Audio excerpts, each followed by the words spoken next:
This is why I quickly go over sort of interviews, and this is probably the first time that most of you people will be interviewed, okay? And it's the first time that you'll be sitting down, probably someone of authority across the desk, okay? And it's nerve-wracking. And it's actually nerve-wracking for the people who are actually doing the interviews too.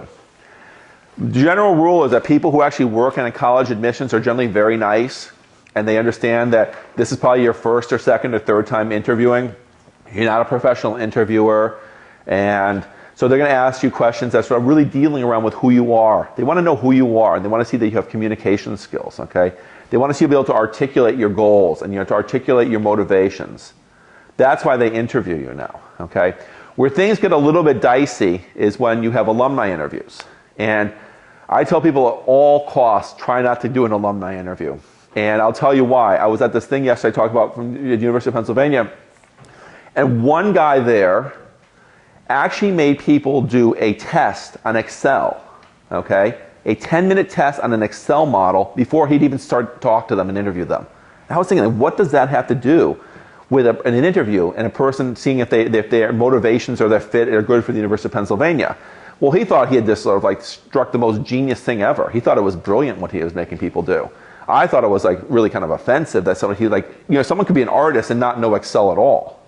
And people in high school, I would assume, wouldn't probably know very much about Excel models. So I was like, what does that have to do with anything? When you do an alumni interview, the point is you get a mixed bag. You don't know who you're getting, okay? You don't know what their motivations are. They could have had a bad day, and you sort of got them at the end of the bad day.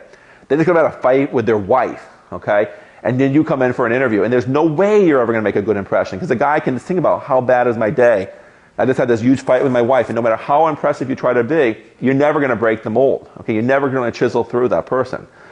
A person who's an alumni in an interview on campus, either a student or an admissions representative, their goal, their job is to really focus, and they're focused on you. In alumni, they're doing it for free. It's a volunteer position. Okay, you're on their turf too. So, and that it's really better to be on your turf or neutral turf, which would be pretty much sort of an office. Or official office of or an admissions office, or some place where the admissions people are holding interviews. Okay, so try to stay away from sort of alumni interviews if you possibly can. There are ways to prepare. You have to get across certain ideas. You should practice certain questions.